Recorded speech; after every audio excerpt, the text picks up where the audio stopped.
ဒီကောင်ကောင်းမကောင်းဘလို့သိဘလို့စစ်မလဲဆိုရင်သူကအလွယ်မှုတ်လိုက်ဒီလိုပိတ်ပြီးတော့ဒီလိုဘာသာကနေပြီးတော့ဒီဘက်ချာနေလေးနဲ့မှုတ်ထွက်လာလို့ချင်းကောင်းတဲ့ကောင်ဆိုလို့ချင်းလေမထွက်ဘူးပေါ့ဒါပေမဲ့လည်းသူကလေမထွက်ဘူးဆိုပေမဲ့လည်းလုံးဝမဖွင့်ပေးတော့တာလည်းရှိတယ်လုံးဝမဖွင့်ပေးတော့ဘူးဘာမှမဖွင့်ပေးတော့အလုံးလို့တော့အသေးပိတ်ထားတယ်ပေါ့အသေးပိတ်ထားလို့ဆိုတော့ပြက်တယ်တခါပြက်နေပြီအလုံးဝမဟုတ်ဖ ೇನೆ အသေးဖွင့်နေတယ်ဆိုရင်လည်းပြက်နေတာပဲ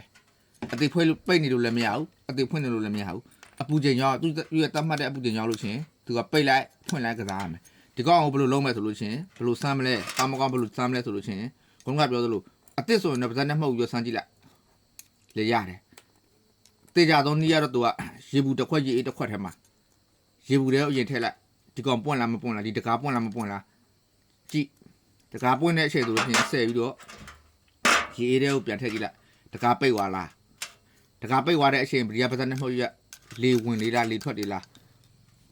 အဲ့လိုမျိုးစမ်းတာရတယ်နော်သူ့ရဲ့နာမည်ကတာမိုစတက်သူ့ရဲ့လောပေါ်ရေဘူးရေလဲတာပေါ့ဒီကောင်မကောင်းတော့ဘူးဆိုရင်အင်ဂျင်ဘာကြီးထိခိုက်မလဲဒီကောင်မကောင်းတော့ဘူးဆိုအင်ဂျင်ဟစ်တက်မယ်နော်အင်ဂျင်ဟစ်တက်မယ်နောက်ဆုံးဂတ်စကတ်တွေလောင်တဲ့အထိဂတ်စကတ်တွေလောင်နေလောင်ရကနေစပြီးဒီခါကျတော့ရေတွေကူးမယ်နောက်ဆုံးအင်ဂျင်ချစ်ပိုင်းမှာလှက်လိုက်ရတဲ့အဆင့်ထိအဲ့လောက်ရောက်တဲ့အထိဒုက္ခပေးတယ်အင်ဂျင်ယူဇာတွေအနေနဲ့ကကိုယ်ဆိုင်ကရေစုဖြစ်တတ်တယ်ဒါမှမဟုတ်ရေခန်းသွားတဲ့ဆိုရင်ဒီကောင်ဆက်ရမယ်ဒီကောင်အလုံးမလုံးတော့လားရှိုးကချောဆရာတွေဒါပြက်လို့ပြက်မှမသိဘူးနော်ဟိုတလောတော့က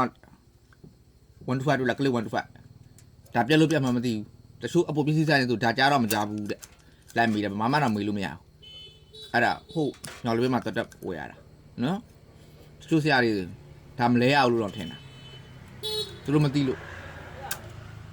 အဲ့ကြောင့်ဒီကောင်ရဲ့အလုံးလုံးဆောင်ချက်နဲ့ဒီကောင်ရဲ့ကောင်းမွန်စိုးဖို့ပြည့်ရင်ဘယ်လိုတွေပြတ်တတ်တယ်ဆိုတာပြောပြပေးတာ